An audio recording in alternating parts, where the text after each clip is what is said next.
청소년 상담 교육학과 선생님들 안녕하십니까? 제 6주차 3차 시 강의를 시작을 하겠습니다. 2차 시에 이어서 3차 시 때도 주의 지각 및 기억 발달의 마지막 부분을 학습하도록 하겠습니다. 자, 영상을 끄고 제가 이어서 시작을 하겠습니다. 2차 시에 이어서 우리가 기억에 대한 이야기를 계속 하고 있는데요. 특히 아동에 있어서는 이런 기억에 있어서 앞에서 말씀드렸던 대로 스크립터가 아직 잘 발달되어 있지 않기 때문에, 그러니까 스크립트가 잘 완성되어 있지 않았기 때문에 아동들이 기억하는 데 있어서는 한계성을 보인다라는 이야기입니다. 여기서 보시면 만일에 아동 목격자의 기억력은 어느 정도인가, 아동이 어떠한 현상을 목격했을 때 그 아동의 기억력은 정확한 것인가에 대한 이야기를 하고 있는데요. 자, 보통 일반적으로 우리가 뭐 상황을 목격했다라고 할 때 이것을 정확하게 그러한 내용을 발설할 수 있어야 됩니다. 그런 차원에서 여기 보시면은 9세에서 10세 이하의 어린 아동들은 유도 질문을 받으면 기억을 잘못해서, 그러니까 잘못된 기억을 할 가능성이 높다라고 이야기를 하고 있는데요. 이게 바로 피암시성이라고 이야기를 하는 겁니다. 우리가 암시라고 하는 거, 암시성이라고 하는 거는요, 어떠한 정보를 받아들여서 이러한 정보를 가지고 정보를 이제 기억을 하겠죠. 이 기억돼 있는 정보를 자기 스스로에게 이제 그 내용을 잘 전달하는 것, 자기 스스로 기억하게 만드는 것이 자기 암시이지만, 이것을 또 다른 사람들에게 간접적으로 전달하는 것도 암시에 들어가게 됩니다. 이 암시성에 대해서는요, 이제 무의식적으로, 무비판적으로 어떠한 정보를 끄집어내거나 이 정보를 활용하는 그런 능력이 포함이 돼 있는데, 피암시성이라고 하는 거는 능동적으로 그 정보를 조작하기가 어렵다라는 이야기입니다. 이제 우리가 자기암시라고 해서 왜 그런 경우도 있죠. 왜 이제 성공한 그런 글로벌 리더들, 이런 사람들 보면 우리가 예로 아침마다 거울을 보면서 오늘은 일이 잘 될 거야, 오늘은 계약이 잘 될 거야, 오늘은 성공할 거야, 나는 오늘은 행복한 삶을 살 거야, 이렇게 이제 자기 암시를 하면서 출근을 한다라고 합니다. 이제 이게 무의식적으로 자기에게 체면을 거는 거죠. 이거와 반대적으로 암시성이라고 하는 거는요, 이 영향을 받을 때 이것을 조작하기가 어렵다라고 하는 겁니다. 특히 아동 목격자인 경우에는요, 만일에 누가 옆에서 그 아동이 목격한 내용에 대해서 다른 내용을 이야기를 하게 되면 그거에 영향을 받는다라고 이야기를 하고 있는데, 예를 들어보면 아동이 만일에 어떠한 상황에서 이렇게 도둑이나 강도나 사건을 일으킨 사람을 목격했다라고 합시다. 그러면 이제 아동이 목격자로서 경찰이나 이제 경찰서나 이런 데 같이 가서 아동의 이야기를 들어볼 수가 있겠죠. 그래서 아동이 너가 본 사람이 이 사람이 맞니? 그렇게 물어볼 수가 있을 것 같습니다. 자, 그럴 때 아동들은 네, 맞아요 라고 할 수도 있을 것 같고, 만일에 옆에서 혹시 내가 봤는데 그 사람이 모자 쓴 것 같은데 라고 이야기를 하면, 그러한 이야기를 들음으로써 아동들이 영향을 받는다라고 보는 겁니다. 그렇기 때문에 특히 10세 이하의 아동들 같은 경우에는요, 이런 기억력의 한계를 가지고 특히 어떠한 상황이 자신과 연관돼서 평범한 그러한 일상의 상황이라고 하면은 이것을 본인이 경험했다고 할 수도 있지만, 이러한 경험한 거에 의해서 주위 사람들로부터 유도신문을 받게 되면 이렇게 영향을 받게 되면 그거에 대해서 잘못된 정보를 끄집어낼 수 있다라고 보는 겁니다. 이제 이 아동 목격자 같은 경우에는요, 보시면 특히 그 아동을 증인으로 삼을 수 있을 것인가 없을 것인가에 대한 시사점을 제공을 하고 있는데, 이 아동의 인지 능력 같은 경우에 있어서는 말씀드렸던 대로 스크립트가 아직 완성이 되기 전이기 때문에 이 아동에게 정확한 그런 기억을 회상시키기 위해서는 다음에 몇 가지에 대한 내용을 참고를 해서 아동에 대한 뭐 증언이나 아니면 아동에 대한 기억을 정확하게 만드는 작업을 해야 된다라고 보는 겁니다. 그래서 만일에 아동에 대한 어떤 상황에 대해서 아동의 이야기를 듣고 싶다라고 하면은 최대한 아동에 대한 면접 횟수를 제한을 해야 된다라고 보고 있고요. 가장 중요한 유도 질문을 하지 말아야 된다라고 하는 거예요. 그래서 아동이 그 상황을 기억할 수 있도록 자꾸 단서를 제공해주는 작업을 해야 되고요. 그 아동의 이야기를 들어보면은 이야기를 계속 이런 이야기 했다가 또 다른 이야기 했다가 번복하는 경우들이 있기 때문에 끝내 인내심을 가지고 아동의 이야기를 지속적으로 들어주는 작업이 굉장히 필요합니다.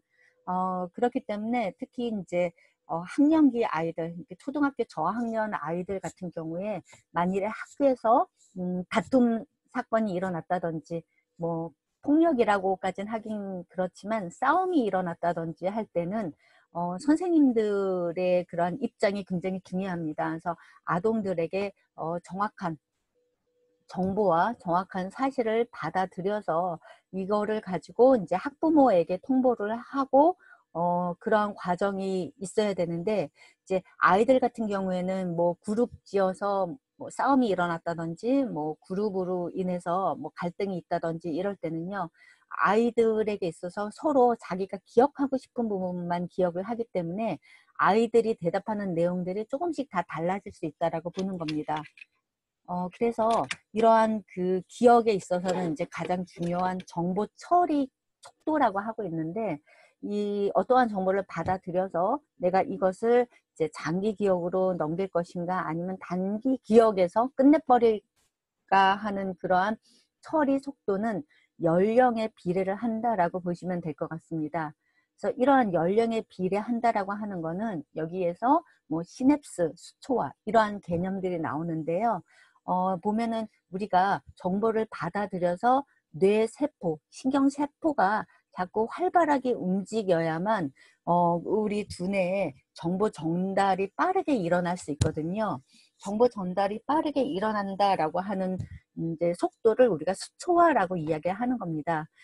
우리 이제 그 뇌세포에 보면 뉴런이라고 하는 게 있는데요. 이 뉴런과 뉴런 사이에는 가지들이 있어서 이 가지를 연결시켜주는 것이 시냅스라고 하는 게 있습니다.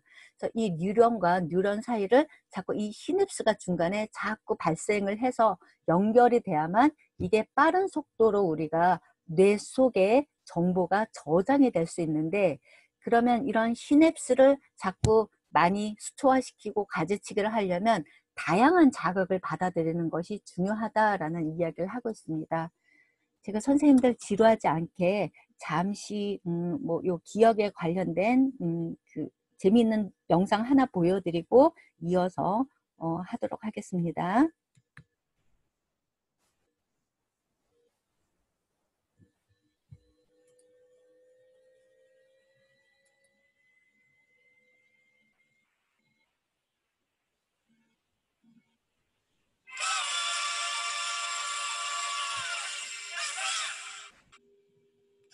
카페 아르바이트를 시작한 지 한 달 된 초짜 알바생입니다.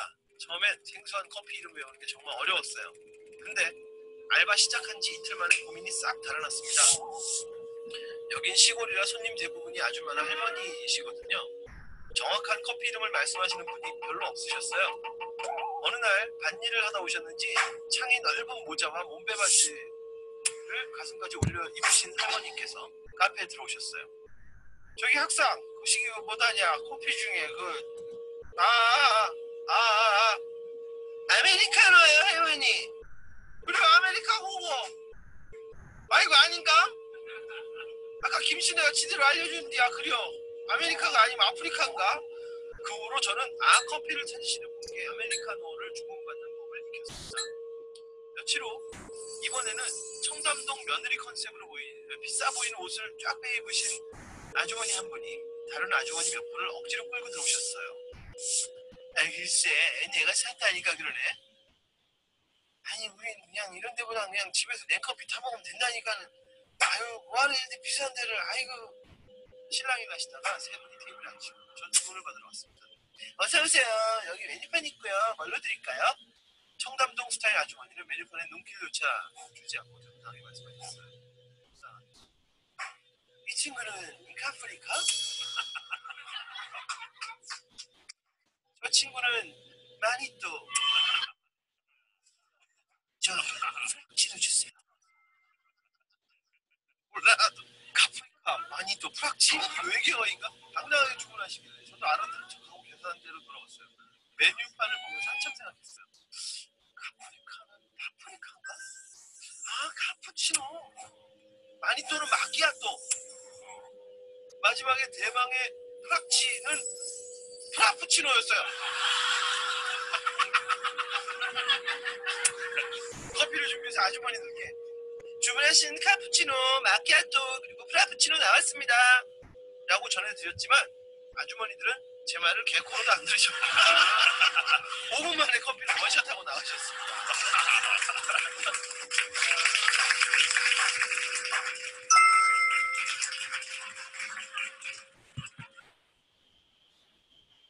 This is Tyler. Tyler, with Grammarly's help, is writing an email. 자, 선생님들 잘 들어보셨나요? 자, 우리가 어떻게 하면 잘 기억할 수 있을지에 대해서 계속 이어서 이야기를 나눠보도록 하겠습니다. 자, 그렇다면 이제 기억에 대한 능력을 발달시키려고 할 때 기억 용량이라고 하는 게 있습니다. 기억폭이라고 이야기를 하고 있는데요. 이러한 기억폭이라고 하는 거는 용량이죠.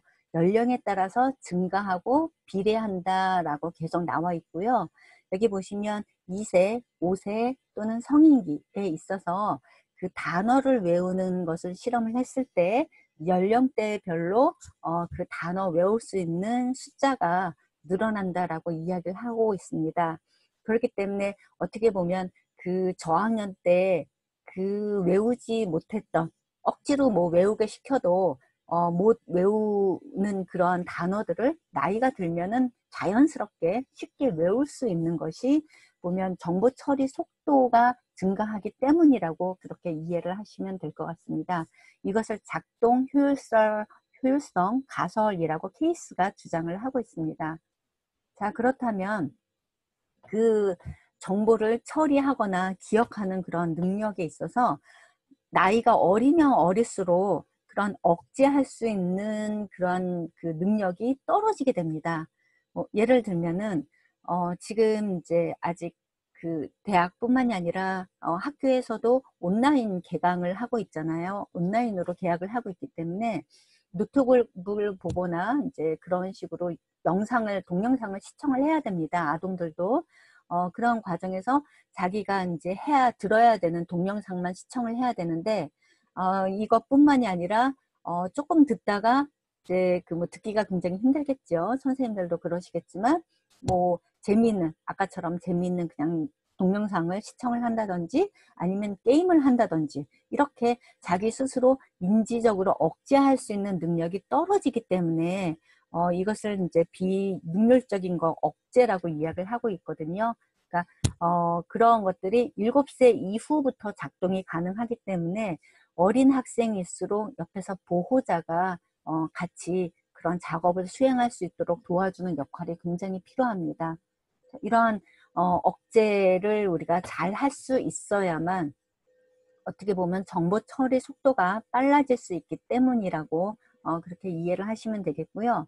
그렇다면 이제 제가 말씀드린 대로 기억을 우리가 향상시킬 수 있는 그런 전략들이 뭐가 있을까에 있어서 물론 이제 아동의 나이에 따라서 이제 성인기가 될수록 이렇게 이제 자기 스스로 기억을 향상시킬 수 있는 여러 가지 방법들을 구상해내고 여러 가지의 방법들을 고안해냅니다.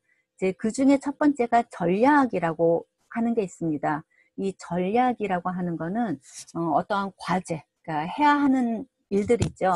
어떠한 일들, 나에게 주어진 일들을 해야 될 때 의도적으로 사용할 수 있는 방법론이라고 그렇게 이해를 하시면 될 것 같고요.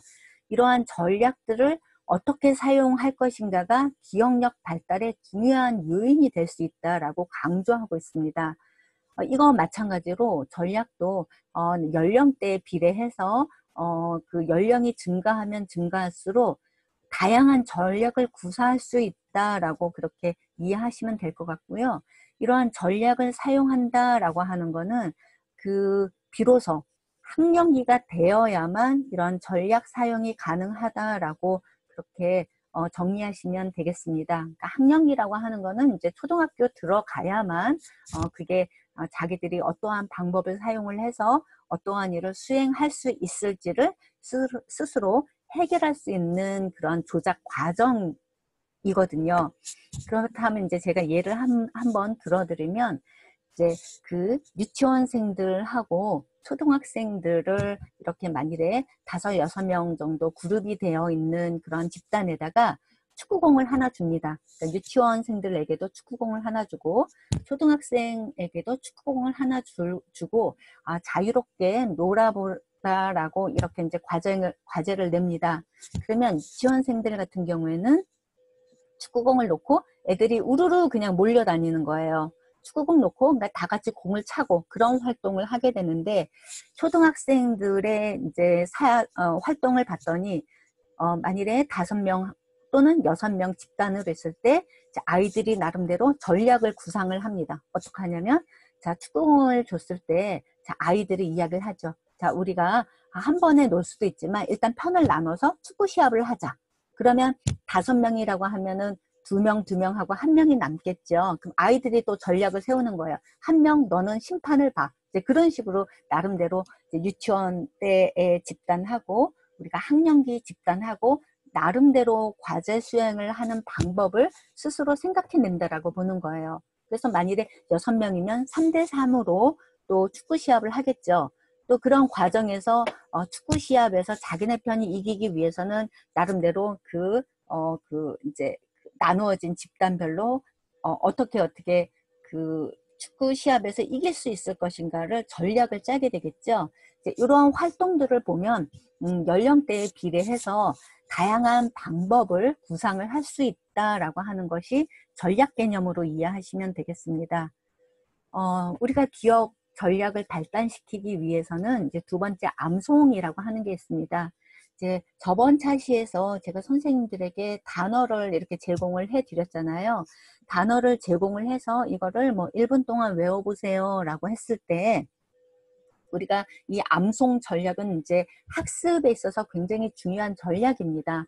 그래서 정보를 기억할 수 있을 때까지 계속 반복을 하는 게 암송이잖아요. 선생님들도 이제 공부를 해 보셨겠지만 내가 뭐 중간고사를 봐야 된다든지 시험을 봐야 된다든지 할 때는 이제 우리가 학습한 내용을 외워야 됩니다. 이러한 암송 전략에 있어서 지속적으로 외우는 것을 누적 암송이라고 이야기를 하고요. 이것을 이렇게 분류를 해서 외우는 것을 군집 암송이라고 합니다. 클러스터라고 이야기를 하고 있는데요. 특히 이런 그 기억 전략에 있어서 암송하고 맞물려서 조직화하는 작업이 굉장히 필요합니다. 자, 앞에서 한번 제가 말씀을 드렸었을 거예요. 기억해야 되는 그런 항목들, 기억해야 되는 개념들을 집단으로 나누어서 범주화시킨다라는 것이 조직화라고 보시면 될 것 같습니다. 이 조직화를 얼마나 더 잘 하냐에 따라서 이것을 내가 쉽게 암송을 해서 쉽게 암송을 하게 된다면 기억력에 조금 더 효과적으로 긍정적인 영향을 미친다라고 볼 수 있습니다. 이 조직화에 있어서는요, 마찬가지로 학령기의 아이들을 실험을 했습니다. 그래서 보통 9세에서 10세 이전의 아동들, 그러니까 초등학교 저학년 시기하고 초등학교 고학년 시기의 아이들을 이제 두 집단으로 나눠서 이제 이 조직화에 대한 능력이 얼마나 만큼 암송에 대해서 효과적인가를 실험을 해봤을 때 여기 보시면은 이제 목록 1이 있고요. 목록 2가 있습니다. 자, 목록 1에 대한 요 단어를 한번 보시면 보트, 뭐 성냥, 손톱, 뭐 이런 내용들 하고, 목록 2에 나오는 뭐 칼, 셔츠, 자동차 이러한 개념들이 있는데, 자, 위에 목록 1에 대한 개념들 하고 두 번째 목록 2에 대한 단어들을 이제 외우게 시켰어요. 외우게 시켰을 때 어느 것을 더 쉽게 잘 외우는가를 살펴봤었을 때, 자, 9세에서 10세 이전의 아이들은 두 개를 외우는 방법에 크게 차이를 보이지 않았습니다. 왜냐하면 요 이전의 아이들은 이런 조직화에 대한 개념이 아직 형성이 돼 있지 않기 때문에 그냥 무턱대고 외우는 거예요. 그냥 무작정 그냥 이렇게 계속 암송을 하는 거죠. 그랬는데 초등학교 고학년 아이들 같은 경우에는 조직화를 하는 거예요. 그래서 목록 1보다는 목록 2가 조직화하기가 더 쉬웠습니다. 뭐 보시면 뭐 의복, 탈 것, 주방 도구 이렇게 이제 조직화 시켜가지고 외우게 했더니 이렇게 조직화가 잘 돼 있을수록 이게 기억력 향상에 더 도움을 주고, 우리가 이것을 이제 그 아웃풋이라고 그래서 내가 가지고 있는 정보를 꺼내는 작업을 산출 작업이라고 하는데, 이것을 잘 기억을 해서 이 산출 작업하는 그런 것들이 더 조직화를 잘 할수록 더 크게 긍정적으로 나타났다라고 보고 있습니다. 그렇기 때문에 이런 조직화하는 방법, 이런 조직화의 전략을 잘 사용을 한다면 기억력에 크게 도움이 될 수 있다라고 볼 수 있습니다. 또한 기억력을 잘 향상시키기 위해서는 정교화라고 하는 게 있습니다. 이런 정교화라고 하는 거는요, 각각의 다른 정보들을 연결시키는 작업이에요. 같이 덧붙이거나 관련 짓는 작업인데, 이런 정교화 작업은 청소년기에 이르러서야 사용이 가능하다라는 이야기입니다. 그러니까 뭐 초등학교까지는 정교화하기가 조금 아직 그런 능력이 잘 따라오지 못하고 있고, 그러니까 청소년기 어느 정도 이제 연령이 되어야만 이것을 자기가 연결시키는 작업이 가능하다. 그러니까 관계를 만들어내는 그런 작업이 가능하다라는 이야기입니다. 여기서 이제 예를 들어보면 학생들에게, 초등학교 학생들하고 청소년기 학생들에게 주제를 줍니다. 자, 피아노하고 담배를 연결시켜서 자, 그림을 하나 그려보세요 라고 이야기를 합니다. 그렇게 했을 때 여기 페이지 보시면 여기 보시면 피아노가 담배를 피우는 장면을 이제 그려냈습니다.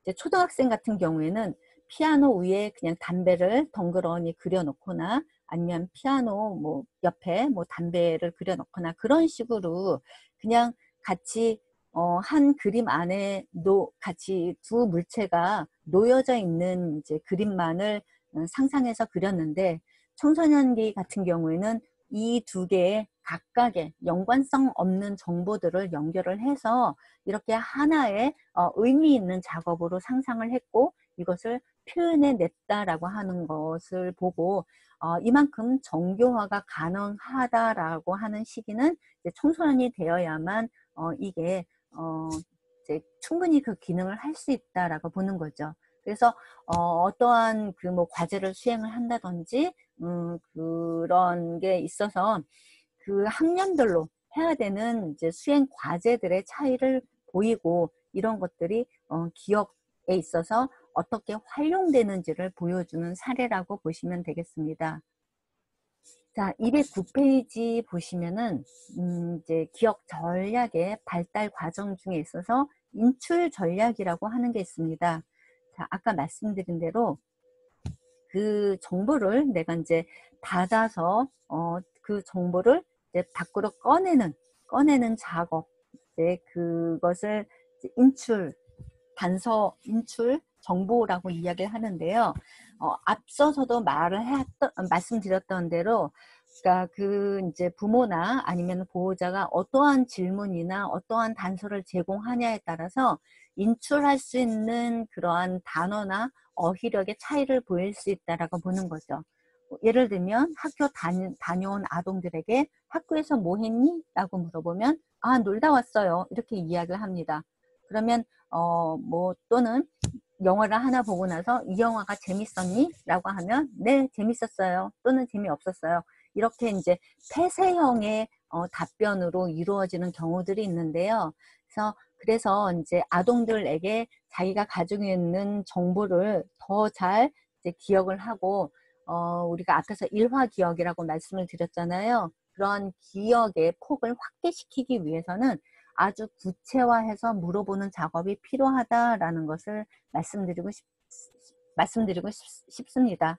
그래서 앞에서도 제가 말씀드렸던 것처럼, 자, 미소 시간에 무엇을 만들었지?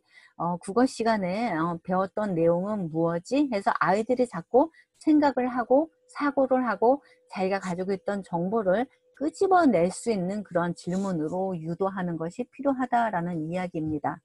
자, 그랬을 때 자기가 가지고 있었던 그런 그 정보를 끄집어내는 거, 이것을 또 산출이라고 이야기를 하는데요.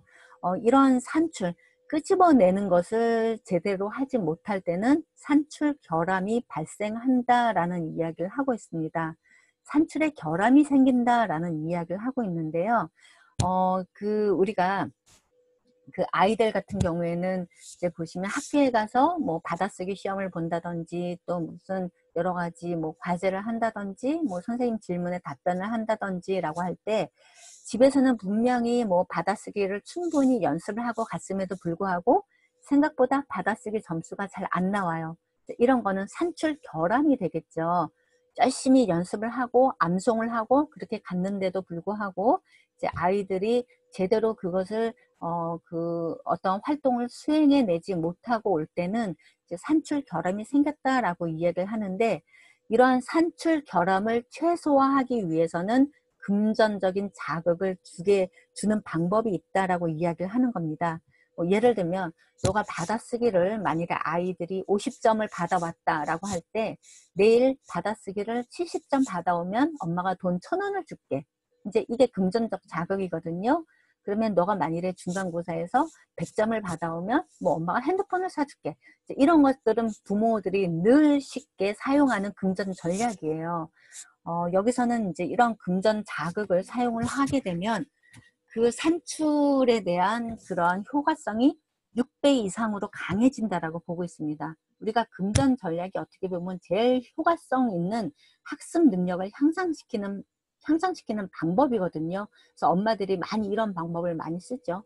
너가 뭐 중간고사에서 뭐 말씀드린 대로 성적을 올리면 엄마가 장난감을 사줄게, 또는 엄마가 뭐를 사줄게, 이런 것을 부모님들이 너무 많이 활용을 합니다. 그러다 보면 나중에는 이런 금전 자극에 대한 메리트가 떨어지는 경향들이 있어요. 그래서 적당히 사용하는 것이 굉장히 중요합니다.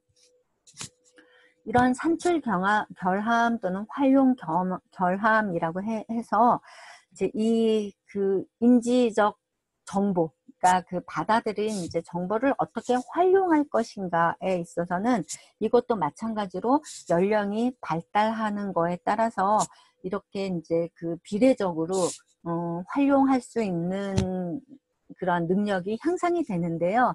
아까 말씀드린 대로 나이가 들어가면서 그 아이들이 사용할 수 있는 전략적인 방안들이 점차적으로 다양해지고 많아지고 새로운 전략을 사용할 수 있게 된다라고 보는 겁니다.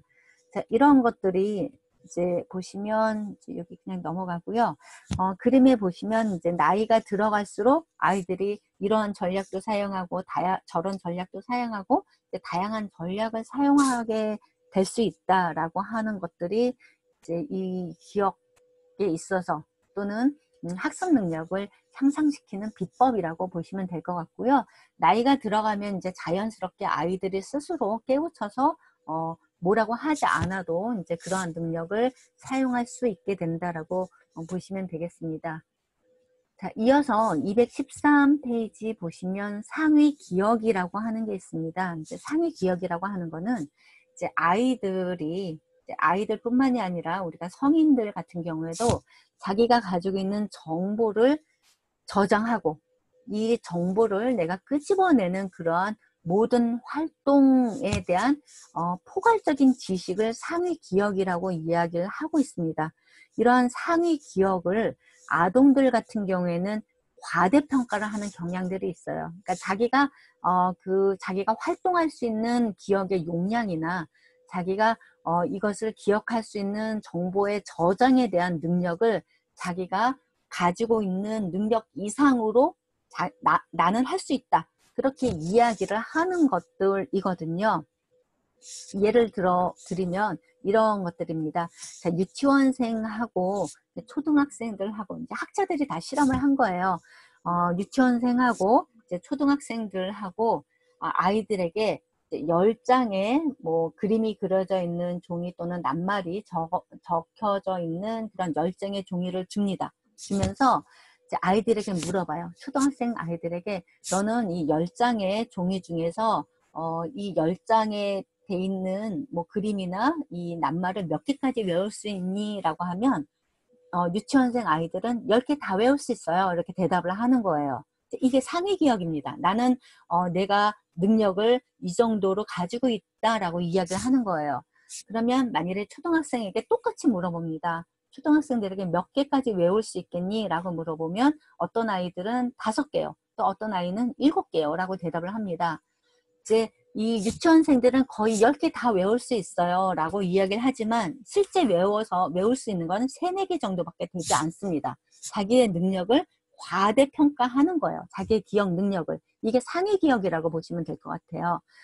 자, 그러면 초등학생들 같은 경우에는 이 상위 기억에 있어서 자기가 말한 것만큼 그런 자기 능력을 파악을 하고 있습니다. 그렇기 때문에 이 상위 기억이 유치원생들 같은 경우에는 이제 상위 기억에 대한 그 영역이 굉장히 크고 이제 이게 나이가 들어감에 따라서 거의 정확해진다라고 그렇게 이해를 하시면 될 것 같고요. 이런 상위 기억 같은 경우에 있어서는 이제 그 4세에서 12세 같은 경우에 이제 많이 향상이 되지만 우리가 기억이라고 하는 거는 아까 말씀드린 대로 외워야 되는 거거든요. 외워야 될 때 그 외울 수 있는 다양한 전략을 구상을 하잖아요. 내가 그냥 외운다든지 아니면 아까처럼 조직화하는 방법을 토대로 해서 외운다든지라고 할 때 그 이제 초등학교 이제 고학년으로 올라갈수록 내가 자기의 능력을 자기가 알게 된다라고 그렇게 이해를 하시면 되겠습니다. 그래서 내가 어떠한 방법으로 외워서 이것을 밖으로 이제 산출할 수 있을지에 대해서 이런 상위 기억도 어떻게 보면은 이제 유치원보다는 초등학교보다는 이제 뭐 청소년, 성인들이 자기 상위 기억에 대한 능력 정도를 파악할 수 있다라고 그렇게 이해를 하시면 되겠습니다. 그래서 이런 상위 기억들 같은 경우에는 우리가 뭐가 영향을 미치냐 하면은 지식의 수준이 영향을 미친다라고 하는 이야기가 상위 기억에 대한 내용으로 보시면 될 것 같습니다. 자, 선생님들께서 이제 뭐 장시간 동안 이제 그 강의에 참여해 주셨는데요. 이 상위 기억에 대한 이제 이야기가 조금 남았는데, 이거는 제가, 그 7주차에 기억에 대한, 이제 지능에 대한 이야기를 말씀드리면서 요 뒤에 부분 같이, 그 포함해서, 다음 차시에, 이어서 말씀을 드리겠습니다. 자, 오늘은 여기까지 해서 강의를 마치도록 하겠습니다. 네, 감사합니다.